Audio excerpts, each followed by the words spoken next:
All right, this is going to be a quick presentation on why we feel the need to stretch, what goes on in our body, what's actually going on with our muscles when we stretch, and potentially the pros and cons of stretching, and then some alternative methods to get the same desired outcome. So let's get going here. Mm. Okay, first off, I'm going to give a little anatomy lesson of just kind of what a muscle is, what it attaches to. So the little picture in the bottom, basically the fibers, the muscle fibers are sitting there at the top, and then there is a tendon in which attaches to the muscle, and then in between the tendon and the muscle, we have a group of cells called the Golgi tendon organ. And that group of cells is actually responsible for telling your muscle to relax. And then the tendon then continues on and then attaches to the bone. So muscles don't actually attach to bones. And then we have ligaments that really don't have anything to do with muscles as well, but they are just more of a stationary supportive structure. So they just make sure bones, they're attached to bone to make sure that they hold joints in place. But again, not much to do with the actual muscle itself. Um, Muscles lengthen and shorten in a continuous cycle, and they basically are the foundation of how we move. They are responsible for making us move. They are also natural shock absorbers, kind of like springs or a suspension in a car. So every time you like go over a bump with your car, you don't feel it as much because they are get absorbed by the suspension. And that's exactly what muscles do, is they absorb and redistribute forces that enter the body.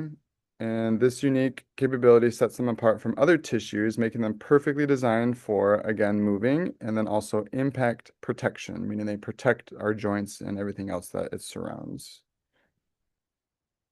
Every muscle has a paired partnership, um, essentially a counterpart that works in harmony. So when you think of that, you have your bicep and tricep, you have your quadricep, you have your hamstring, you have your chest, your back.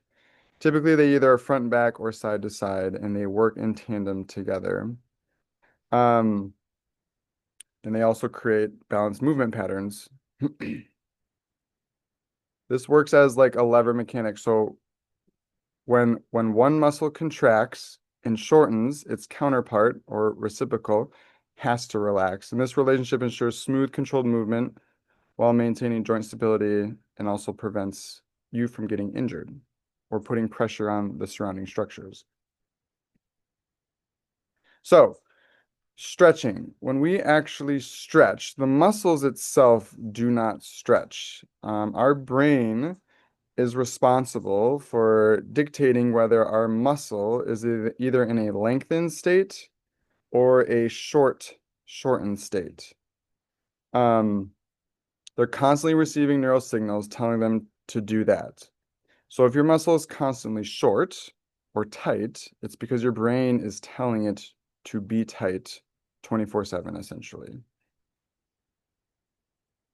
So when a muscle is stuck, aka really tight, it's usually due to an injury, something that happened to you, or continuous compensation patterns, meaning you have been in a position for so long that it stays in that position. And the brain does this to basically protect against further damages or instability. It's telling it to stay tight because if it thinks if it's under attack or it's protecting whatever is going on in the body.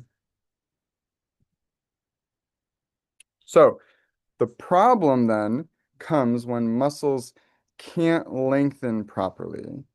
And so the force that should be just absorbed by that lengthened muscle doesn't, and it creeps into the surrounding structures. And so the consequence of this is you get injuries or inflammation into certain tissues that aren't designed to absorb force. And here's a common list. So a tendon would turn into tendonitis, and that just means your tendon is getting inflamed. A disc or a disc herniation just means that disc is getting inflamed and it's starting to herniate.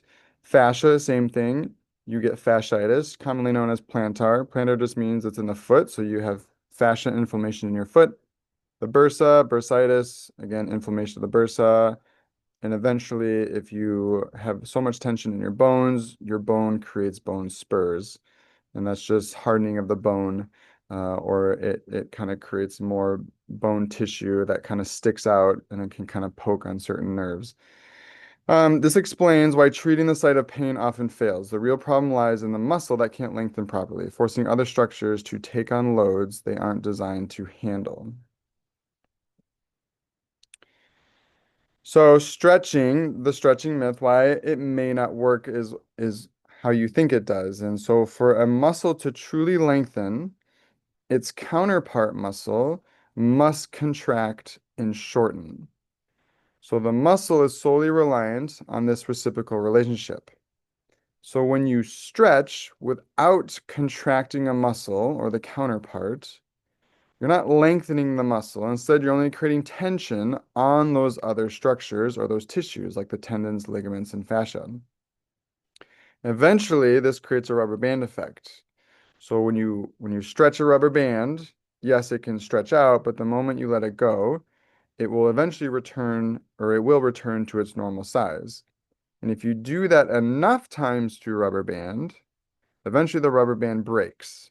And so when you stretch repeatedly without contracting counterpart muscles, you cause weakness over time. And you're essentially training the supportive structure to become more compliant rather than addressing the underlying muscle imbalance. So why does stretching feel good? Or why does it potentially relieve pain? Well, when we stretch anything in our body, our joints, when they receive that stretch signal, release chemicals that inhibit pain and actually just make us feel good. Like endorphins, kind of like when you have that runner's high, or dopamine and serotonin. It also increases a circulatory response, meaning it increases blood flow to that area. And then it also pushes blood flow out, and so you get an exchange of oxygen, and this kind of creates a sense, like a rush feeling that again makes you feel good, but it's not necessarily doing anything. The deception, obviously, this feel-good effect can mask the fact that stretching isn't actually solving the underlying muscle dysfunction. It's just providing temporary relief and pleasant sensation that keep us coming back to an ineffective solution. It's actually almost addictive because you obviously feel good afterwards. And when the body feels good, it wants to do it again. And so you get in this loop of having to do it to constantly feel good. So the real solution is you want to fix the compensation pattern, or if you had an injury, you want to obviously address the injury. And so if we truly want to lengthen the muscle, we must again contract its counterpart. This is a signal of the brain to lengthen the muscle. If there's no signal, there's no change, and the muscle will not lengthen. And the more you can contract the counterpart, the faster and longer lasting the muscle will lengthen. So a good example is if you want to lengthen your hamstring, you must contract your quad. And so if your quad is not contracted or having tension, then the hamstring is not being told to lengthen. And vice versa. If you want to lengthen your hamstring, you must contract the quad. This approach works with the body's natural neurological patterns rather than fighting against them. Now, the best way to get this desired outcome is through isometrics or a static contraction. So when you are in an isometric, that just means you are holding a position and then you are not moving. So you are constantly having the muscle activate. Holding position is a great way to ensure that you are constantly contracting a muscle. If we can put ourselves in a position that forces a muscle to contract, then we know we are reaching the desired outcome. This is perfect for injuries because if you aren't moving, you're going to significantly decrease your chances of making the injury worse. The key to the injury or compensation is just finding the correct position to be in so that you can help eliminate the compensation pattern. So isometrics provide the sustained neurological signal needed to properly activate the counterpart muscle, creating lasting changes in muscle length without the risk associated with dynamic movement during injury recovery. Now, when you find the right position and you create that isometric hold, you want to sustain that position for long periods of time. The more you have a constant state of tension, the more the tissue will signal the brain to adapt, and therefore the tissue will grow back stronger and in whatever position that you are in. The recommended holding time for a position is minimum 3 minutes, and you don't really need to exceed 5 minutes. And you do this daily for best results.